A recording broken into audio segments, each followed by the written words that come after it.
5 scores! Rick Vaughn. We've decided to get ourselves back in the game again with our podcast. Rick Vaughn and Gary Madden. Probably the craziest story that you're ever going to hear about hockey. We're going to be coming back to you on a regular basis. You are listening to Squid and the Ultimate Leafs Fan. Hello, Canada and hockey fans of the United States and Newfoundland, and an extra big hello to Canadian servicemen overseas. Welcome, everyone, to episode 94 of the Squid and Ultimate Leafs Fan Show. I'm Mike Wilson, the Ultimate Leafs Fan. Joining me, as always, my winger, Ricky Squid Vibe. Squid, how are we keeping? Not bad, Michael. I just got a new vehicle today, and everything's good. And played a round of golf, just got rained out. A little bit of rain on the 18th hole, and that was it. So we got lucky. Yeah, we got lucky. All good today for you. So all around, a little golf game, new car. And we have that's a good lead in because we have a new guest today who is from outside the world of hockey, although he did play the game as a kid. He did play at a decent level. He won 2 Grey Cups with the Toronto Argonauts, spent most of his NFL career with the Indianapolis Colts. In 2003, became the first kicker to convert every field goal and point after during the regular season and playoffs. He was a Pro Bowler, a first and second team All-Star. But retires one of the most accurate field goal kickers in NFL history. Please, Mike Vanderjagt. Mike, first off, thanks for joining us. And how you keeping? I'm doing well, thanks. How are you guys doing? Squid, you good? There he is. Hey, you got your new Prius you were waiting on? Is that what you got, the Prius? No, I didn't get a Prius. I got a Jeep Grand Cherokee L. Oh, okay, nice. Attaboy. Yeah. What color? Got it. Silver. Okay. So. All right. Nice. Won't show the dirt. Won't show the dirt as much. And what did you say? With blue tires? Not blue fucking tires. But I'll tell you what, the lighting on the inside, you have that ambient lighting. Yeah. It's blue. Okay. So. All right. That could fit for the Argos. That could fit for the Leafs. That could fit, for a lot of teams. The Colts, Cowboys, everything. It's got us all wrangled up into one. All into one. Now, Mike, how you keeping? Are you living in the Buffalo area still? And how you keeping busy? I just bought a house right on Lake Ontario, actually. I wanted to be close to friends and family, but I wanted to stay on the American side, unfortunately, for those Canadians out there. But I live in Scottsdale, Arizona 6 months of the year. And then when it gets too hot there, I come north. And when it gets too cold here, I go south. So I'm the youngest snowbird on record, I think. Well, you know what? I honestly can't blame you for wanting to live in the U.S. with the way everything is so expensive in Canada and everything else. But I give you a break there. Thank you. I appreciate that. Hey, Mike, I'm not sure if you're aware of this or not, but that's Rick freaking Vive. You know that, right? Like, that's the former captain of the Toronto Maple Leafs. I'm not sure if you're aware of that or not, but there Papa you go. Bear. That is. He tells me every Papa day. Bear. And listen, as well he should. That is one of the most prestigious honors in Canadian sports.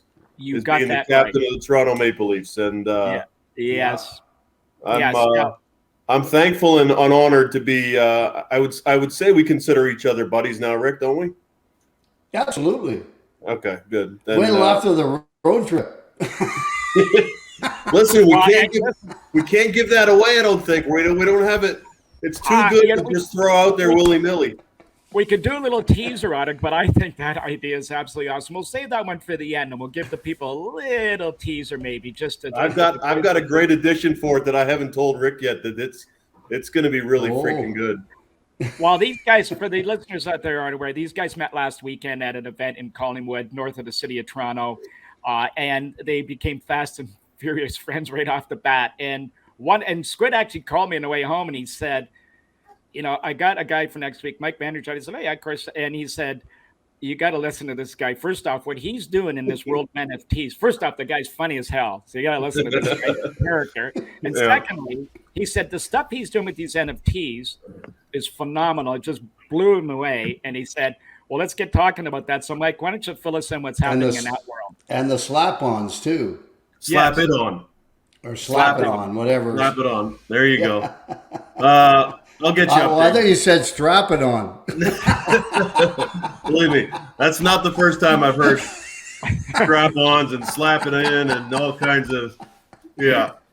So, Mike, how much do you know about NFTs? I know a little bit about it, but my education on it is probably like mostly the common guy out here, not much, but I do have an idea. Tell them about Jerry Meehan.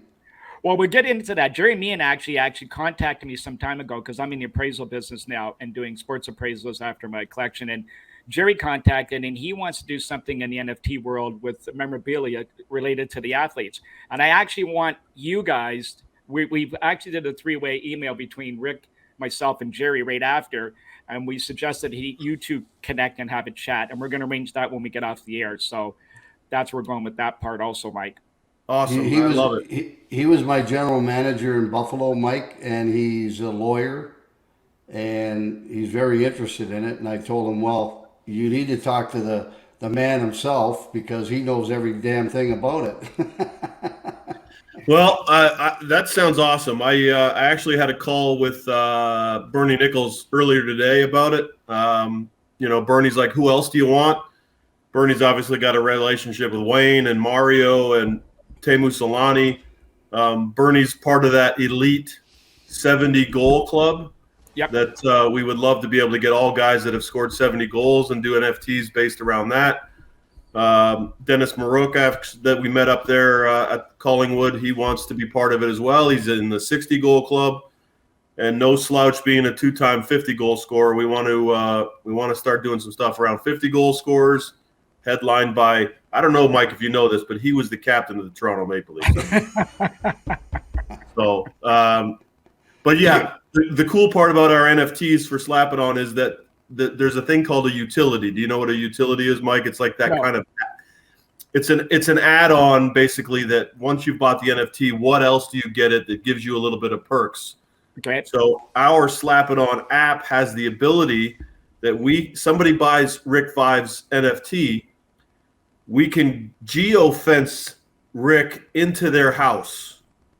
And they can stand in their living room with our app and scan it, and they can hold family photos with Rick standing there and take photos with him as if he's there. It's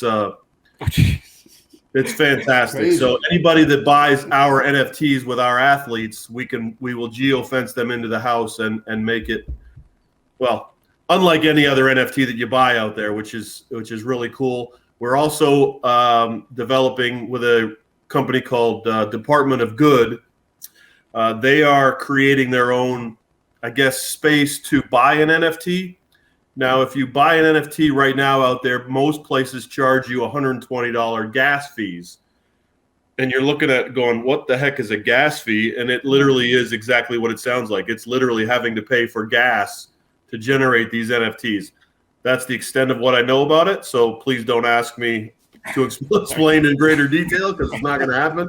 But these people are doing it for $1. So instead of that extra $120 that is not part of the purchase of an NFT, ours is down to $1 because we are very much a green kind of place to buy, which allows just the regular guy to buy NFTs and not just the elite kind of investors with thousands of dollars to throw around.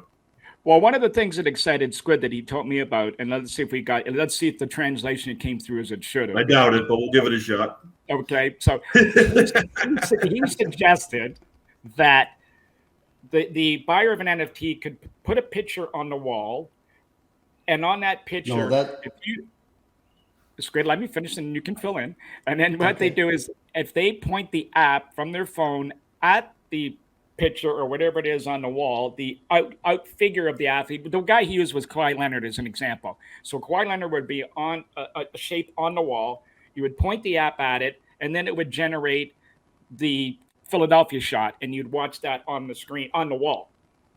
Is that so?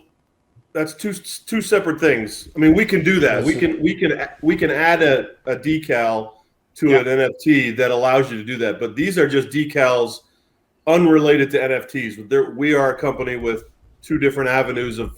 So you can buy, or we would, a game day giveaway. First 10,000 people into the Raptors arena would get a slap it on of Kawhi Leonard. You point our phone to it, and you can have a commercial that there's a little bit of a 5-second bumper that would create a sponsorship, and then the video of Kawhi taking the shot would then appear on your phone, and it would hover in midair, and you can push another button, and it goes to your phone. So and listen, we're drinking from a fire hose as a company because the opportunities are endless as to where these things can all get generated. Yeah, no, I totally agree. And but Mike, let's get started here. I want to talk about your early years growing up in Oakville. Okay. You played many sports. I did. And then at some point you had to decide, well, I can't play them all. I got to drop one. You were a AAA hockey player with the Oakville Rangers. and the leading scorer every year too. I was listen, my parents hooked me up with a lot of athletic ability, and I don't hide from it. I could have gone a lot of different ways in life. I would have had a basketball scholarship. My mom contemplated sending me to Europe because she's from England to live with family. I was, the last cut for the Canadian national team that was very political, by the way, for soccer. I should have been on the team. I should have been. But anyway, I digress. It was 30, 40 years ago. But she wanted to send me to Europe to play soccer. And then before you know it, you get a football scholarship. Before you know it, you're in the CFL. Before you know it, you're in the NFL. Before you know it, you're the most accurate kicker in the history of the NFL. And I honestly think like I underachieved in life because I feel like I had so much more athletic ability to offer than just a kicker. So it was, I was the best in the world at what I did. Don't get me wrong, but I just feel like kicking it just became easy. And before you know it, you're like, okay, I'll kick when, I probably could have done a lot more things. Well, we do want to get into that and that aspect of them. We will get to that. And there is a number of questions because as I said, you're the first football player we've had on. So there's some great questions I hope we have that are going to pull that out of you. But just go back to your parents and now Rick explained a little bit the athletic background of your parents. Maybe explain that to the listeners because that'll give an idea where you came from with the soccer and how you came about being the type of athlete you were. So my dad is born and raised in Holland, and you may or may not know, but Holland is the tallest country in the world. So although my dad was 6 foot, I'm 6'5". So, he's got nephews that are 6'7".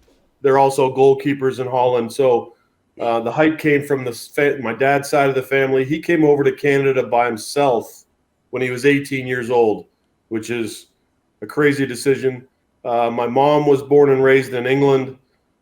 She came over with her family. So my mom and dad, although from Europe, they both met in Canada. And then, my dad played soccer. So, you grow up playing soccer and hand-eye coordination and running and all those kind of things. And I've always said to kids every time I coach them, when parents are like, no, we gotta play hockey 12 months out of the year. And, you're just like, no, you don't, at that age, play them all. Because when you're playing soccer and you grow up playing hockey, now the puck's in your skate and you can quickly give it a quick kick to your blade and those kind of things. And hand-eye coordination is important. And the more you play basketball, you get quicker feet from defense. So for me, I strongly believe that everything I played helped with everything I played. You know what I mean? Now, you accepted a scholarship at Michigan State. Oh, to play quarterback. And place kicker. What happened there? Lex Bird. I don't know if you know who Lex Bird is. He had a football camp in Toronto. Back in that day, you went to high school in Canada for 5 years. So after my 4th year of high school, I expected fully to go back to high school for my 5th year. After the 4th year, I went to a football camp, the Lex Bird football camp in Toronto. A Michigan State recruiter stood up before the camp and said, hey, if anybody can punt, come see me after this meeting. So I was like, okay, I'll go show him. So I went out and punted for him. He's like, man, you're good. We really like you. I ended up being the MVP of the camp as a quarterback. So I literally got a scholarship offer to Michigan State the next day. So I went there. as a quarterback and a punter primarily.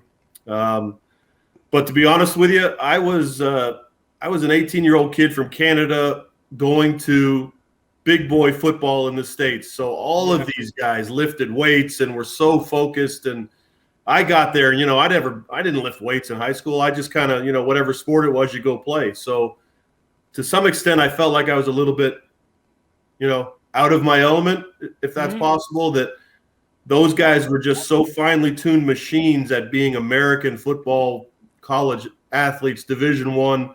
And I just happened to be a good athlete and ended up at a scholarship. So after a couple of years at Michigan State, I ended up leaving. It's funny though that, and I don't know what he was trying to do, but George Perlis, who was the head coach at the time, brought me into his office and he said, "You're just not a very good athlete." And I almost fell out of my chair. He might have been trying to get the best out of me or just seeing what my reaction was, but I was just like, "Okay, dude. Okay, So I went to a junior college in California, and I actually was the starting quarterback, punter, and kicker. So if we didn't get a first down, they would have to throw my kicking shoe onto the field on fourth down so I could take my quarterback shoe off, put my kicking shoe on, and then either punt or kick the field goal." So, it's funny. It's funny. You talked about playing many sports, and I have always said that, like, okay, for instance, you take two hockey players, and one guy's like this good, and the other guy's a little bit below him, but this guy's a real good athlete, and this guy's just a hockey player. Well, guess what? If I'm coaching these two kids, I can make this guy a lot better hockey player because he's a better athlete. And I strongly believe in that too. I really believe that if you're a good all-around athlete, you can be good at any sport, really, if you really apply yourself. Absolutely. And when you say that the hockey player, he's probably reached his max at that point where the athlete is maybe a little less, but because he's not a great hockey player, but he's a great athlete, you can take him and like you said, go up a couple notches because he's such a great athlete, he has that ability to learn, to change, to do things that he never even knew he could do. And that's what made him the athlete that he was. You're absolutely right. Well, like you threw, then you punted, then you kicked. All in the same game. maybe in the same amount of downs. Series, for sure. Absolutely, I did. Absolutely. Now, for those out there, the school that Mike went to is Allen Hancock College in Santa Maria, California. He mentioned it was a community college. They didn't have boarding or anything there, but so how did you end up there? And talk about how the recruiting started then to go back to Division I.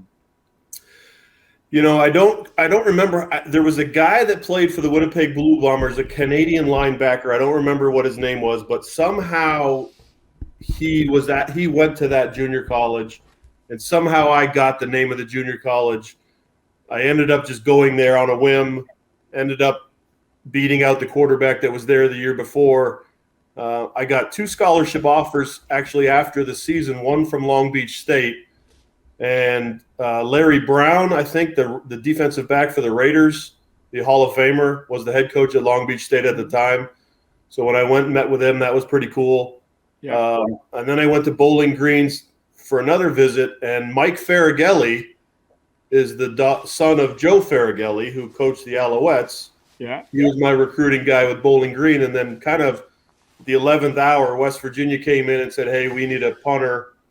Why don't you come out and have a visit?" And when I visited West Virginia's campus, it was just a no-brainer compared to Long Beach and Bowling Green, and I ended up getting a scholarship to West Virginia. So, you're probably sitting there now. It's got to be frustrating for you because you're probably as good as some of these guys. You've got that athletic background. You got the athletic ability, obviously, to be a good athlete, obviously further. But was at this point you just figured in your life your future as a quarterback was probably going away and you better start focusing on the punting? Yeah, for sure. I don't know how or why, but you just obviously, again, you have 2 paths in life. You got the quarterback path and you got the kicking path. And, when you grow up kicking a ball your whole life, it just becomes that kind of natural thing. What's crazy is there's a couple of crazy stories. When I was at West Virginia, I punted my junior year. They then brought in a kid, Todd Sauerbrunn, who ended up beating me out of my own punting job. He ended up getting drafted, I think, the first or second round by the Bears. So he was actually really good. And then I looked around and said, okay, well, if he's taking my job, I'm going to go take the kicker's job. So I ended up kicking field goals my senior year and that guy ended up being my holder, which is crazy. I beat the guy out, and then he holds field goals for me. So that was a pretty cool story. And then in the off season, between junior and senior year, we had a dunk contest. Our football team had a dunk contest just for something fun to do. I was the only white guy in the contest, and I ended up winning the dunk contest, which is crazy in itself. And the head coach was like, what the hell just happened? We've got our kicker winning the dunk contest. Like, what do we have in this guy? So literally the next day, I became the front row of the hands team, which is when the other team's doing the onside kick. You've got your receivers and linebackers, ready to catch the ball and make sure they don't get it. And here I am, the kicker is the front row of the hands team. So if that tells you anything about, me being more than a kicker, that would be it. Now, I was going to ask you, how mentally tough was it for you to stay focused as a punter and a field goal kicker than you became? And at least now you got on to that part to be the front row. So there was a little something there for you. But take us through a typical day for you as a Division I punter and how you would work out. Well, it's not crazy. We would literally, if a practice is 2.5 hours long, we would be involved in practice for maybe 20 minutes. So the other 2 hours, we are literally on the other practice field, either playing football, golf, or maybe we're inside working out. But it is when we're in 2 days and those offensive linemen who have shoving defensive linemen around for 5 hours, and they look at us and we're like, all right, let's go play golf. And they're like, you sons of bitches. It is very much true that when you're a field goal kicker, you better make kicks because, the theory, all you do is kick. I've heard it a million times. So if all you do is kick, then you better make it. Yeah, but, okay, so, I mean, I get these guys talking to you guys like that. At the same time, you gotta look at it from a broader perspective and look at it and say, well, yeah, but guess what? When there's 2 seconds left in the game and I got to kick a 45-yard field goal to tie the game or win the game, like that's a lot of pressure, and you guys don't understand that. Like, so piss off, leave me alone. Well, it's absolutely true. It's one of those jobs that everybody wants until it's time to actually do what's needed of you, right? Like everybody wants to just hang out for 2 hours and do nothing at practice, but I hate to tell you, like you said, you can stand around for 2.5 hours and maybe kick a couple extra points, and all of a sudden you're either down 3 or down 2 or the game's tied and you've really done nothing. And now you're basically either going to win the game or lose the game, and all you did was take 2 steps and whack a ball. So it's very pressure packed. Since I've retired and I've watched a lot of football, you don't realize the magnitude of what you're watching when you're in the moment. But after you leave the NFL, you're like, holy cow, this is pressure. Like the NFL, for example, in the playoffs last year, darn near every game came down to a kick one way or another. It was, and they all made them, and it was fantastic. But it just shows the level of importance to have a good field goal kicker for sure. Well, I want to get into that in a couple of minutes when we get to your NFL part, especially with the kickers and how they've grown into the role and the significance on the ball club. But just going back to your graduation year, any talk of teams taking you in the NFL, and I know then even talk a step further coming back to Canada. So I was drafted after my junior year. I was drafted by Saskatchewan Roughriders. So, and I didn't know it until my senior year at some point. I don't know whether I looked it up or somebody said something. I was just like, oh, really? I didn't even know. So it wasn't the bells and whistles that you might think. But and there was a senior day, and every big time school has a senior day for all of their NFL caliber, NFL eligible guys to go on and show their stuff. And I wasn't involved in any of it. So, in the NFL Combine that they have every year in Indianapolis, I wasn't invited to that. I was 15 for 19 my senior year kicking field goals. I didn't kick off, so I would say my NFL grade was probably pretty low at the time. I talk about Canada. A couple stints. Things aren't going so well. It's a crazy story. I was playing for Saskatchewan. I went there and I actually competed as both the punter and the kicker. Dave Ridgway was the kicker, so the chances of me beating him out was pretty slim. But I ended up beating out the punter, Brent Matich, and unfortunately I took his jersey number. He was 13, so here I am, the punter 13, replacing the punter 13. After 2 games, my sister was getting married back in Burlington. I was given permission to go to the wedding. I came back to Saskatchewan in time for practice and didn't go. Don Matthews, who's the head coach at the time, calls me in his office next day and cuts me. For rookie mistakes is what he said. I went back to West Virginia and I helped coach the team that we ended up going to the national championship. I got my degree. I then signed in Toronto in '94 with Bob Obilovich. Wayne Lamley was the kicker at the time. I was cut maybe after a week. I went back to West Virginia where I was dating a girl. I worked at Koenig Sporting Goods for $4.25 an hour selling shoes in a sporting goods store. I would watch the CFL stats every week, and when Lamley would miss and he would have a bad punting average, and I'd call Obilovich. Are you like, listen, are you ready to make a change yet? Nah, Mike, we'll let you know, Mike. We'll let you know. So a year later, I signed back in Toronto, lasted a few more weeks in camp, got cut again. And then Hamilton picked me up because Paulus Balduson had a less than stellar game in their first preseason game. I practiced with Hamilton. They went to Ottawa for a game. They didn't bring me to the game, but the head coach said, listen, if Paul struggles, we're making a change. I was like, okay. So I watched the game. Paul goes 5 for 5 and kicks the game-winning field goal. So I was cut the next day. A year later, I signed with the Minnesota Fighting Pike of the Arena Football League. And the offensive coordinator that was in Saskatchewan, Ray Yock, is now the head coach in Minnesota. So he's like, listen, Mike, I'm bringing you in. I loved what you did in Saskatchewan. We're not gonna have you try out. You're just our kicker. I was like, oh, that's awesome. So 2 games into that year, I kept kicking the ball out of bounds, which is not good if you're in kickoff in the Arena League. Supposed to kick it into the net. I kept yanking it out of bounds. After 2 games, I was cut. And then I signed back in Toronto. And the head coach of Toronto is Don Matthews, the guy that cut me in Saskatchewan 3 years earlier. So I'm like, oh, God, this is going to be short-lived.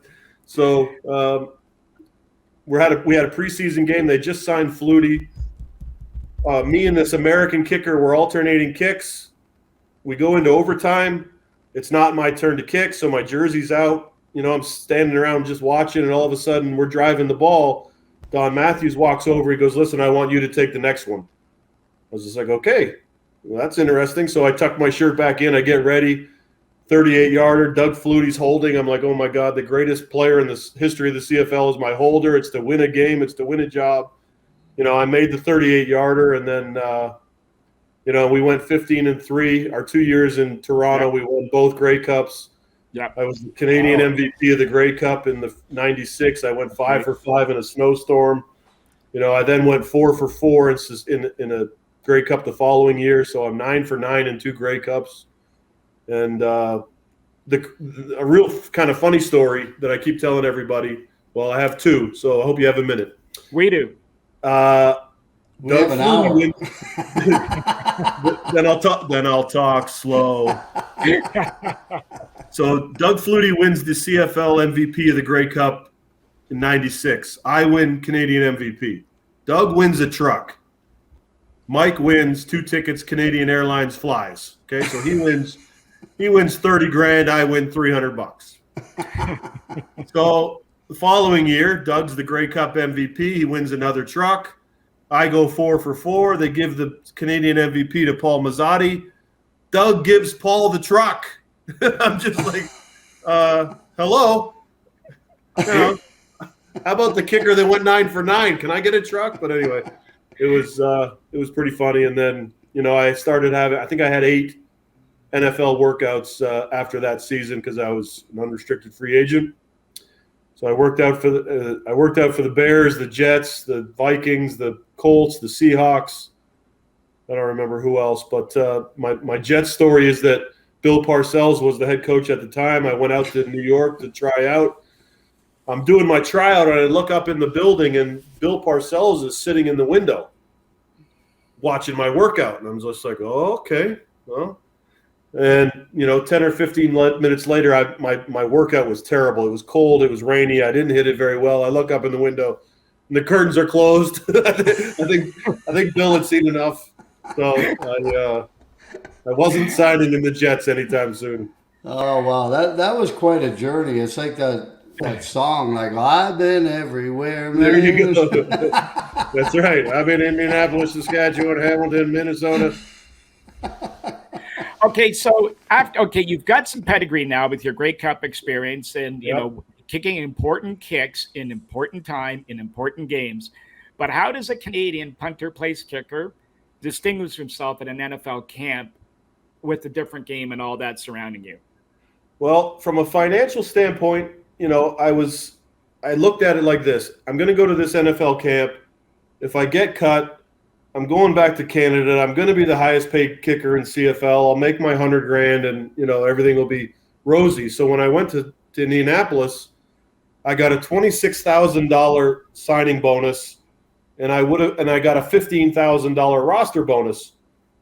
So to me, $41,000 is half a CFL season. So I'm like, okay, well, I'll go down there. Bill Polian is the president, had a good relationship with Cal Murphy from Winnipeg, and Murphy apparently had told Bill, listen, you got to take this guy. So I went down to Indianapolis. I competed again. I competed as a punter and a kicker, which is very rare. If I beat out the punter, I'm the punter. If I beat out the kicker, I'm the kicker. I had an offer to punt in Green Bay, but the signing bonus was $5,000. So I took the Indianapolis offer. The bad news is both punter and kicker were in the Pro Bowl the year before.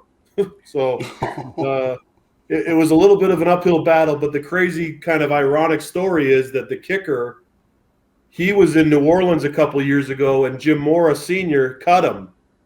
And now Jim Mora Sr. is our coach, so now the tables have turned to where the other kicker has got a relationship with the head coach that maybe not be ideal. So, and then Bill Polian coming in, I think the theory was that he wanted to put his stamp on things. Kerry Blanchard was there the year before. If Bill could come in and bring in some kicker that's his. But, I didn't miss in preseason, so I made a 51-yarder and a 49-yarder in a preseason game against the Bengals. So, you sit in the hotel room waiting for that call that says, hey, you're our kicker or you're going home. So, at some point Sunday night when the cuts had to be made, I got a call that says, hey, listen, you're our field goal kicker.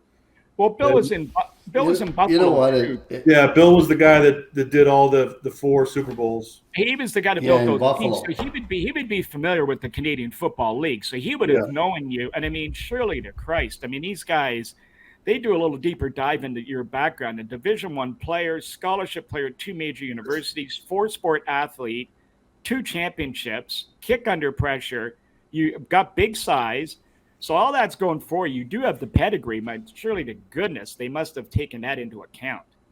Well, and 14 for 14 in the playoffs. Obviously, the NFL the magnitude is massive, right? The scope of what you're doing is 10 times what the CFL is, just on a national and global level, and dollar signs and fans and media and TV revenue and all that stuff. So, I'm sure that you go 14 for 14 in the playoffs, that they realize that you can handle that situation, I'm sure. Well, you mentioned last year's playoffs, which I watched. I love watching the NFL and how all those games came down to the final seconds and a kicker kicking a field goal. Yep. And I thought that was fantastic. But for the life of me, explain to us and the listeners, like, how hard is it to kick like a 45-yard field goal? It's not easy. Yeah. Well, the funny, no, it's not. I mean, I guess it is. If you do it, it's easy, right? Like my analogy has always been, they're like, oh my God, how do you kick field goals in the NFL? The pressure, oh my God. But my answer is, listen, if you know it's going in, it's really not that much pressure. It's like my analogy is, Tiger Woods is standing on the tee on 18 at Augusta with literally 20,000 people on every line in the fairways. How on earth does he hit a ball down the fairway and not hit somebody? And it's just like, well, he's like, I'll play a draw off that tree right there and I'll bang it into the middle of the fairway. I'll knock it on the green. I'll 2-putt and win the Masters. So for him, it's easy, right? Like for me, it's easy. When you kick a ball and it's going in, the pressure becomes very minimal. Now, when you start spraying them a little bit, now the pressure gets a little bit heavier because now you're not sure it's going in, and that's when the butterflies and the nerves really kick in. So Mike, obviously soccer must have really helped you with the ability to kick field goals and that sort of thing. Was there anything else you did you played everything. I mean, we talked up at Blue Mountain. I think you played every sport there was. Was there anything else, any other sport that perhaps kind of helped you become that better kicker? Or was it mainly the soccer? I think soccer is the number one. Being a goalkeeper, I think, and the way we take our goal kicks, technically you lean to the left and you kind of slide through it. And I coach kickers and punters, and I've got a kicker in Scottsdale that I work with that he's a goalie, and he literally kicks exactly how I would train a kid. That if you could engulf this mentality, and when kickers come to me, I'll be like, okay, did you grow up playing soccer? And they're like, yeah. I was like, okay, good. Picture this as a soccer ball and now bang it through the uprights because your buddy's running down the field and he's going to go score a goal, but you got to send the ball to him. And it becomes, okay. It's don't overthink it, right? It may look like a football, but the technique is so much soccer related.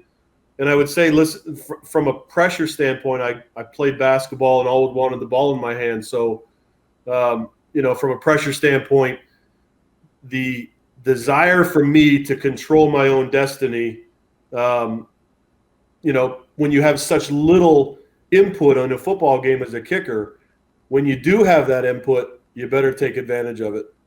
Yeah, I was a pretty goddamn lousy basketball player, I can tell you that. Mind you, you're 6'5", I'm 6'1". You got a bit of an advantage, but I could shoot. But dribbling was like dribbling with my feet. I mean, I was terrible. Hey, now, Mike, I want to ask. We've asked. I think you did all right for yourself, Rick. By the way, you were the captain of the Toronto Maple Leafs. I never knew that. Now we ask hockey players all the time: was there a play, a moment, event, a comment from someone? You looked at yourself later at home and just said, "I finally made it." My first kick in the NFL was a 51-yard field goal. I mean, it's not a chip shot, and not at all. We're playing the Miami Dolphins. Dan Marino's on the other side. It's the first quarter. It's not a big kick, but to me, when you're a CFL kid and you now got this job and now it's the regular season and now you're walking out there for a 51-yarder and the uprights look a little narrower from way back there. It's like hitting a pole with a bell on top that you're trying to. So I'm standing over this kick and the only thing I could think about was, oh my God, my heart is pounding. My shoulder pads are going boom, boom, boom, boom. Instead of concentrating on the kick, I'm like, wow, my heart is really. And I banged it halfway up the net, which it probably would have been good from 65, But I honestly treated every kick as if it was my last. I made my first, I think 15 of 16 in the NFL because I just didn't want to miss. I didn't want to give them a reason to get rid of me. And if you keep making them, they're not going to get rid of you. Well, I was going to say, if a guy misses a block or tackle, it'll show up in the films or maybe even left undetected, and the public will have no clue. You miss a convert or field goal, and everyone watching, including all your teammates and the other team, and the millions watching on TV right away, look at that guy. Absolutely. And, like I said, you play 2 plays a game. But if you go 0 for 2, you cost them the game. And you're just like, well, wait a minute. For 58 minutes, I stood on the sideline. How can I be responsible for the game? But that's just the nature of the business. Well, that was like last night's hockey game. Like 8-6. I mean, one goalie gets pulled, the other gets hurt, the other guys struggle, and all of a sudden 14 goals are scored, which is in the playoffs, that's unheard of. Right. Everybody thinks you got to have that hot goalie to win the Stanley Cup, right? Like Montreal last year with Price. They got to the finals because of him. Yeah. Well, Colorado just made the 2-point conversion. That's all. That's right. They scored the touchdown and went for 2. So now, Mike, Squid and I have done some deep research here, and we've uncovered one story I'm sure you've never been asked about before. It goes all the way back to 2002, postseason elimination. You made a couple critical comments about your coach, Tony Dungy, and a young Peyton Manning. How did that all unfold? Now, apparently it happened on Canadian TV, and he's looking around. I'm not familiar with what you're talking about, Mike. I know. We found it. Well, I don't want to throw gas on the fire, but No, don't. The problem with me is, if you may have learned this by now, and I'm sure Rick has, if you ask me a question, I'm going to tell you the answer, right? But there's 2 sides to that. When you're just Mike from Oakville, you don't really think that what you say matters, right? Like you don't. Sometimes you don't think before you speak, and if there was one regret I have in life, it's probably that one. But Peyton and I have the same birthday, and this March 24th, I got a text from Peyton Manning saying happy birthday. So that's and the other story, the other quick funny story is that I was in New Orleans and I went to the Manning restaurant for dinner, and I texted Peyton before I walked in. I was like, "Listen, I'm okay in here, right? Like I'm allowed to go to your restaurant, aren't I?" So he said, "Of course you are. Put the bill on Archie." So it was when Peyton came back and said what he said, and obviously poured gas on the fire, and the whole media makes a magnitude out of 2 teammates who probably should have said nothing.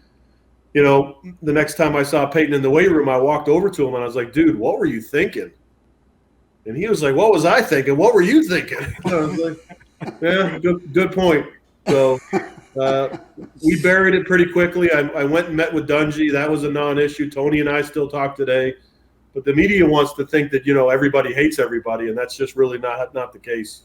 Why you don't have to answer It is funny, though, that you mentioned that because young players, young hockey, NHL players, young NFL players, young NBA players, they make mistakes. They say things sometimes they shouldn't.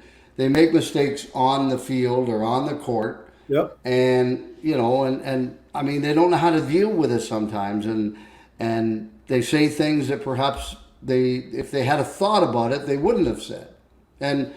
But that's just about growing up, right? Well, it's crazy that some people have a green light and can say anything they want. Charles Barkley, Shaq. Well, yeah. Those kind of guys they can throw shade to whoever they want.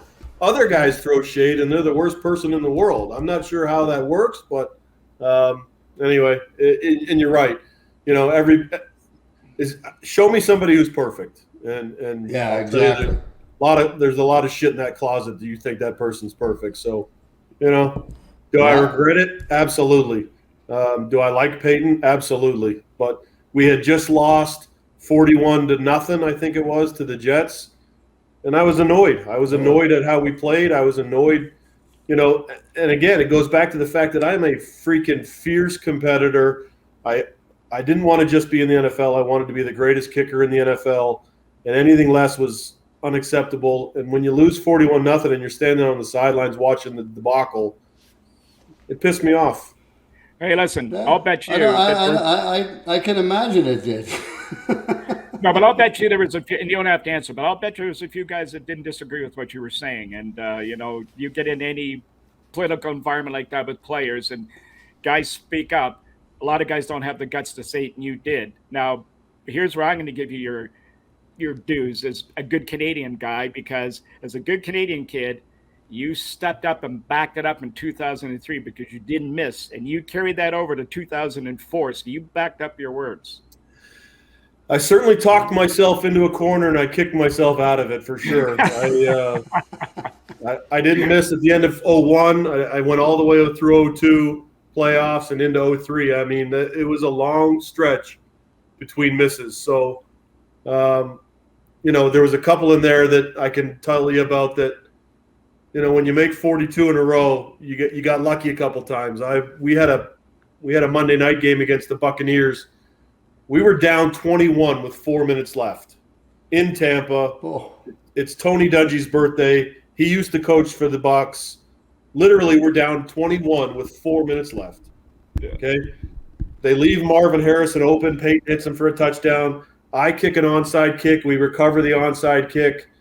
We go down. No, it started with they scored to go up 21, and Brad Pyatt, our kick returner, returned it 96 yards to the 4. Yeah.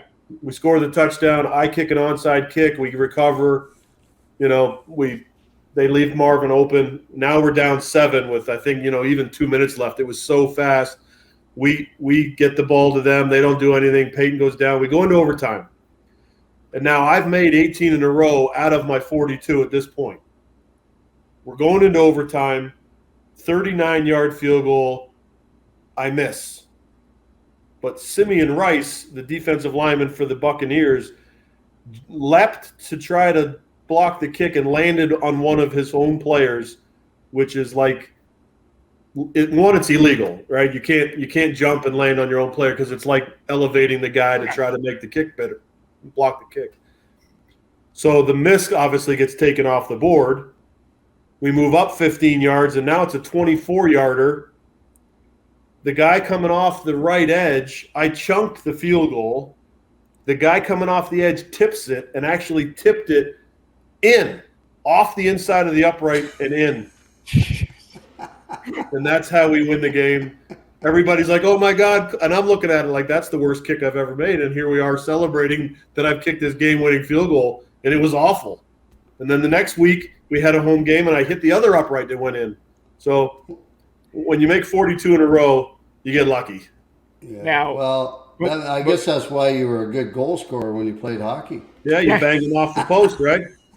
And then with all the good always comes the bad. Now, talk about this one, too. I thought it was kind of comical, actually. And I think I remember when you did this, too. You missed the 46-yard field goal in the playoffs against Pittsburgh in 05-06. But then, yeah, I know we have to bring these up occasionally. You miss occasionally, by the way. I like Even talking to Canadian double deuce more than you. Even the Canadian misses occasionally. But the David Letterman, who was an Indianapolis fan, had you on the show, and you did that kick in the outside. I thought that was pretty how did that all come about? And then the aftermath. Well, for starters, the 05 season with Indianapolis, I couldn't make a thing. Practice, I was awful. I couldn't figure out what I was doing wrong. Everybody thinks that this Pittsburgh kick was like, oh, my God, he was never the same after the Pittsburgh kick. I was never the same before the Pittsburgh kick. I literally had no idea what I was doing in practice, in games. I was a mess. And yet, in 19 games in that season, I missed a total of 2 field goals. The Pittsburgh kick and a Monday night game against the Rams are the only 2. So I don't know what happens in games where you just kick it and before you know it, it's over. But I missed 2 field goals the entire season. So I had zero confidence going into the Pittsburgh kick. It had nothing to do with pressure. It had nothing to do with anything other than the fact it's like if you play golf and you lost your swing, there's literally nothing you can do about it. You're going to close your eyes and swing and hope it ends up in the fairway. And it didn't. So the David Letterman show contacted the Colts. Now Bill Polian and I are not friends anymore. Prior to the kick, after the kick, we really didn't get along that well because to some extent you have to play the game, right? You have to be politically correct and you have to say and do all. And I just wasn't that guy. So before you know it, he was like, listen. So I was out of Indy. I was an unrestricted free agent at the end of the year. I wasn't going to sign back there whether I made the Pittsburgh kick or didn't make the Pittsburgh kick. I was out. I didn't want to be there. and they didn't want me there, which is fine. So when the Letterman show contacted the Colts, it became, listen, do not go on this show, Bill Polian is telling me. You cannot go on a show that a comedian controls the narrative. And I was just like, well, I'm going on. So I brought my long snapper and my holder, who are two of my best friends, Hunter the punter, and Justin Snow are two of my best friends still today. I brought them to New York. We went to a show the night before. They're having a great old time. They got no discipline whatsoever for joining me in this extravaganza of the Letterman show. I get released. But anyway, I was gone anyway. So it was, they brought out uprights, a block from Broadway. I've got a picture in my phone of David Letterman holding the field goal from 46. They measured it off. I made the kick, and the joke was to me, between me and my holder, I'm like, well, I made it with him holding, and I didn't make it with you holding. So who, in fact, is at fault here? But it was pretty cool. It was one of those moments where you're like, fuck it. You only get a once in a lifetime opportunity to go on David Letterman, and nobody's gonna take that away from me, no matter what the reason was I was on in the first place. You can't make them all. Hey, you can't make them all. As much as I would love to have made them all, I didn't. No, I mean, hey, it's just, I mean, that's sports. It's every sport. I mean, you're not, whether you're a goal scorer or whatever the case might be, it's not going to happen all the time. You can't score every time you shoot the puck. I mean, well, and goalies. I mean, to me, pitchers in baseball, kickers in football, and goalies in hockey are individual positions in a team sport, right? Yeah. There are three of those positions where you solely, and maybe quarterback to some extent, but they're a lot more team related than a pitcher and a goalie and a kicker. Yeah, I'm sure there's plenty of goalies out there that one goal that they lose sleep over, they wish they had back, right? That knuckleball that they should have stopped, and it goes in the back of the net, and you lose the game. Well, again. You can't take it back. You're not perfect. You're gonna make saves that people are like, you're the greatest goalie ever. I mean, just like Mike over here wants to talk about Pittsburgh. Yeah. I'm the most accurate. I retire as the most accurate kicker in history. He wants to bring up freaking Pittsburgh. I want to bring up you going against management and kicking the ball like you did. And that's what I liked about the story. I'd like to know how the hell those four goalies are feeling today that played last night. That's right. They certainly are a reason why they got to the Western Conference Finals, aren't they? So you can't dog them for not getting them there. But yeah, they had a bad night. Yeah. Hey, by the way, pitchers give up 3-run homers. By the way, the guy who's your boss, Bill Polian, or whoever it is, if it's a Jerry McNamara or if it's Kyle Dubas, he's employed by somebody also. So he's got to report to somebody. So his job is at stake if things under him don't work well. So he's your best buddy while you're kicking 42 in a row. You start missing some, and he forgets your first name. Real 100%. That is the nature of sports. Right? Yeah, absolutely. And the second you're not on that team anymore, they forgot your name and they have no idea where you are or what you're doing, and they don't care. Because they're protecting their own ass, too. Of course. Yeah. At some point, Austin Matthews won't be a Toronto Maple Leaf anymore, and, there's nothing he can do for the team that's on the ice. He's the greatest thing since sliced bread right now, but at some point in his Hall of Fame career, he'll be doing other things. Yeah. Now, along those lines, Mike, who is the guy or guys, and I'm sure you have a number of them, who you observed over the years that carried themselves the right way, played the game to the best of their ability, respected teammates, and was a real pro away from the stadium as well? I would say Reggie Wayne and Marvin Harrison are probably two of those guys that, you just look at and go, man, good dudes, good teammates, good friends of mine, fantastic, both Hall of Famers, and you literally never hear a thing about them outside of the locker room. Edgerrin James is also It's funny, my dad and I were watching the Colts do the draft in '99 after I had been there a year, and everybody was like, Ricky Williams. Everybody wants to take Ricky Williams, and we had the second pick of the draft, and we take Edgerrin James, and I'm just like, who?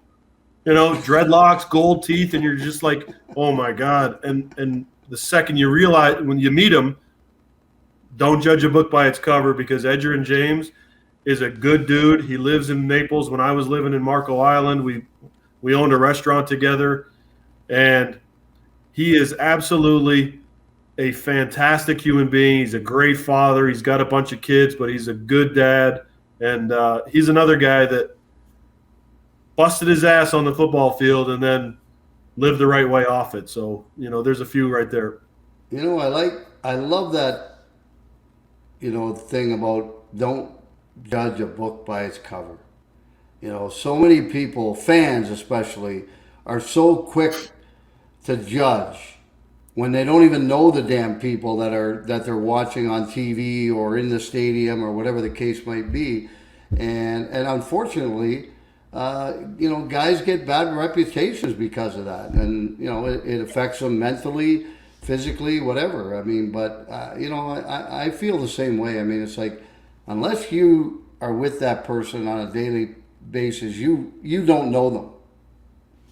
Well, and I'm going to say this about you and I. So, social media is just everybody's got computer muscles, right? Keyboard muscles, to where I'm the worst person in the world. Well, I would say Rick Vive sitting here probably goes, you know what? Vanderjagt's a pretty good dude. Yeah. And people will go, man, Rick, he's a little bit crispy, right? Like you can't really, he's got that edge to him. He's not that nice of a guy. I'll be like, listen, I had Rick Vive rolling on the floor at dinner the other night, and he is absolutely not what you would think he is, So social media and perception in general is very distorted. My stomach muscles are still sore. Am I allowed to say double deuce what you were looking for under my chair or not? Well, yeah. Oh, yeah. So we're sitting there having dinner, and all of a sudden Rick is digging under my chair, and I'm just like, what the hell? And he picks up his teeth and dunks it in his wife's water glass and then puts it back in his mouth. And we were like, oh, my God, you were looking for your teeth. That's freaking hilarious. Well, you got to take them out when you eat, or else they're going to break. We'll end up in your burger. Yeah. Now, the other thing you guys got going for you too is people are going to say, well, if Mike Wilson likes these two guys and he can hang around with them, you got to be pretty good dudes. And and you guys are still with me, so you the guys apple doesn't fall far from the tree, right? So if you're that guy, then and we're still here, then clearly we're good people. If Mike Wilson, hey, you got that right, Mike. Now listen. All those bodies and all those egos in the dressing room, we go through this with the hockey players all the time. Any pranksters on your teams that you guys played with? I mean, I think actually Peyton Manning was probably the biggest prankster. I was going to ask that. I had a Nerf basketball hoop over my net, so we're always shooting hoops and just doing silly stuff, playing horse. And the next thing you know, Peyton, with his unit tucked in between his legs, jumps and grabs the ball and dunks it, and all the black guys are like, "Oh my God, you white guys are nasty." and I also have this big black chair. Everybody's got these normal little chairs. Well, I had a big black recliner, and then I had a Jordan jersey framed, and it was sitting at my locker. It got dropped off, and then I've got a picture of a rookie sitting on my chair buck naked with the Jordan framed jersey sitting in his lap because Peyton made him do it. So his nasty ass was on my chair holding the Jordan jersey. So if anything, Peyton was the guy that stirred the juice in the locker room for sure. So yeah, I mean, because you're dealing with a lot of big egos there, and the way things work in a football team, guys' jobs aren't as secure as they are sometimes in other sports. So messing with a guy really could cause some friction, I'm sure, in a room if you go the wrong way. Well, I think, locker room talk, as it's become more prevalent in the world, is very true, right? Like when you sit there with 80 guys. That's right. And some are from here, some are from there. Some have had a silver spoon in their mouth from Oakville. Some are from, wherever. There's so many different personalities that you almost have to check yourself to get in the locker room. You better be thick-skinned, because in that locker room, anything goes.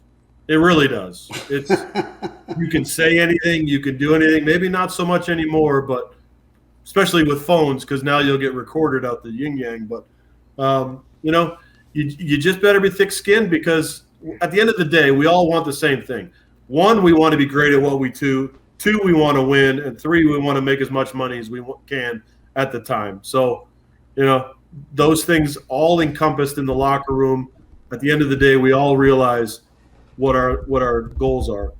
Well, you got to look at. It's funny you mentioned that, Mike, because so many times I've talked about Toronto, Montreal, as 2 places that if you don't have thick skin, you can't play in that atmosphere.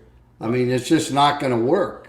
And when you're playing for the Maple Leafs and you don't have thick skin and you can't handle what the press are saying about you, you're going to have trouble getting on that ice and performing the way you should be. Well, I mean, there's Toronto and Montreal, and then there's probably the Yankees, Red Sox, and maybe the Dallas Cowboys are just those teams where you better have your shit together, because you are going to get lambasted on a national level if you don't. And Indianapolis is not that team, right? It's small city. You got 1 or 2 reporters in the locker room, where Toronto, you probably have, 10 to 20 guys standing there with microphones in your face going, what the hell happened, Vive? Well, it could be worse, You could be those 2 dopey baseball players who are getting in a fist fight on the field over fantasy football. You could do that too. Yeah, you don't want to be that guy either. That's the world we cut. Well, Mike, we're getting down to the final few moments. We can't thank you enough for joining us today. But what I do want to touch on is that you and Rick, one of these, you guys come up with a possible, I don't want to say a reality show, but a reality possibility that you 2 sort of bonded over. Maybe you could share that little bit of a teaser with the listeners. Mike, holy cow, it's such a gem of an opportunity. I don't know how much I'm going to be able to tell you, but I will say this. Rick and I have a very similar outlook when we are driving.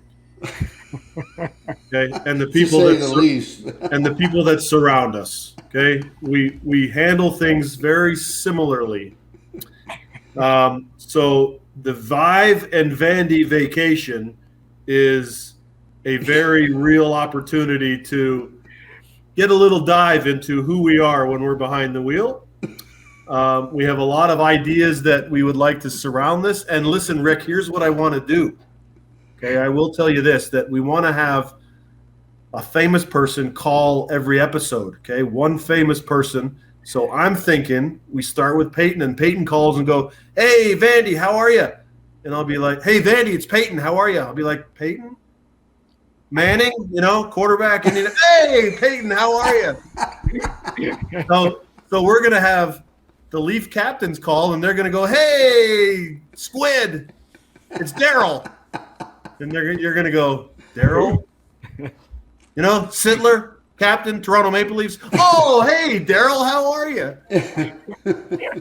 I got another one for you, too, is that, I mean, obviously you must know some guys you played with across Canada. Oh, yeah. I do. Yeah. We make a stop, and we go in and visit these guys, and we have a little conversation. Even better, Rick, even better, I just thought of this. Whoever it is, we get them to cut us off. And then we get and now we go on the side road, and we step out of the car, and it's so-and-so standing there that's pissed us off. That would be a good twist. I like that one. That's good. Somebody cuts you off, you get out to go into that somebody you know. That is pretty good. Listen, we are sitting on a gold mine. Listen, I think it's a great idea. It's fantastic. We could raise money for charity going cross country. Listen, we need to package it nice and put it in front of the right people. And you're right, we're going to drive a Volkswagen because Vandy and Vive make VW. Yeah. So we're going to have one of those. We're going to have one of those hippie vans that are from the 70s with our tie-dye headbands on. I had to laugh. I think one of the biggest laughs I had is my wife said, "Well, I'd love to see the fast food junk that'll be in the back of that vehicle." And right away, Mike goes, "Oh, no. We're getting sponsors, man. We're going to be eating in restaurants." If Tim Hortons wants us to eat some Timbits, then they're going to say, "Okay, let's sponsor the show." Now I'll eat all the Timbits you want. Don't give away all the ideas on the air, guys. Let's get it all in place first. That's some great ideas there. Yeah. Okay, that's good. Mike, Okay. we just want to thank you so much for joining us today. Fantastic. Squid was not wrong about you one iota. You were absolutely perfect. Good. Thank you for being so candid and direct. We do want to talk to you again about the NFTs at some point as we progress further.